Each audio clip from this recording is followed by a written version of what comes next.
Hi viewers, welcome to Andhraprabha. నేను మీ ఉమ. జక్కన్న ప్లానింగే వేరు. మహేష్ రాజమౌళి మూవీ అనౌన్స్మెంట్ ఎప్పుడు? దర్శక ధీరుడు రాజమౌళి 'బాహుబలి' సినిమాతో సంచలనం సృష్టించారు.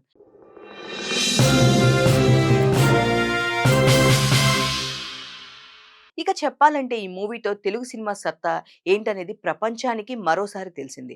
'బాహుబలి' సినిమాలో బాలీవుడ్, టాలీవుడ్ వైపు చూస్తే 'ఆర్ఆర్ఆర్' సినిమాతో హాలీవుడ్, టాలీవుడ్ వైపు చూసింది.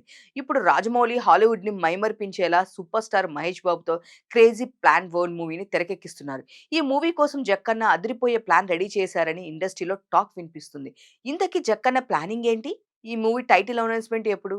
'ఆర్ఆర్ఆర్' సినిమాని ఆస్కార్ బరిలో నిలబెట్టడం కోసం రాజమౌళి చాలా కష్టపడ్డారు. భారతదేశం తరపున అఫీషియల్‌గా ఆస్కార్ బరిలో నిలవకపోయినా వేరే రూట్‌లో ఆస్కార్ బరిలో నిలిచేలా చేశారు. ఆ ప్లాన్ వర్కౌట్ అయింది.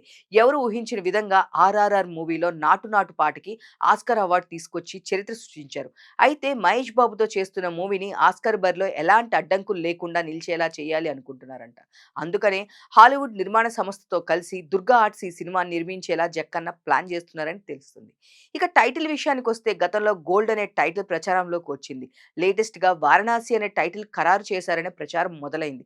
ఇప్పటివరకు ఏ సినిమా చేసినా ముందుగా ప్రెస్ మీట్ పెట్టి కథ గురించి తెలియజేసే షూటింగ్ స్టార్ట్ చేసేవారు జక్కన్న. అయితే ఇప్పుడు రూట్ మార్చి ఎలాంటి ప్రెస్ మీట్ లేకుండా సైలెంట్‌గా షూటింగ్ చేస్తున్నారు. మహేష్ పుట్టినరోజున ఆగస్టు 9న ఈ crazy movie pre look release చేసి నవంబర్‌లో పూర్తి వివరాలు ప్రకటిస్తామన్నారు. ఇక అక్కడి నుంచి నవంబర్‌లో ఏ తేదీన ఏ crazy pan world movie press meet పెడతారా అనేది ఆసక్తిగా మారింది. ఇప్పటి వరకు అఫీషియల్‌గా ఎప్పుడు, ఎక్కడ అనేది ప్రకటించలేదు. అయితే నవంబర్ 11 లేదా 15న హైదరాబాద్‌లో భారీ మీట్ ద్వారా రాజమౌళి పూర్తి వివరాలు అనౌన్స్ చేస్తారనే టాక్ వినిపిస్తుంది. మరి ప్రచారంలో ఉన్నట్టుగా నవంబర్ 11 లేదా 15 ప్రకటిస్తారో, లేక మరో డేట్ అనౌన్స్ చేస్తారో తెలియాల్సింది.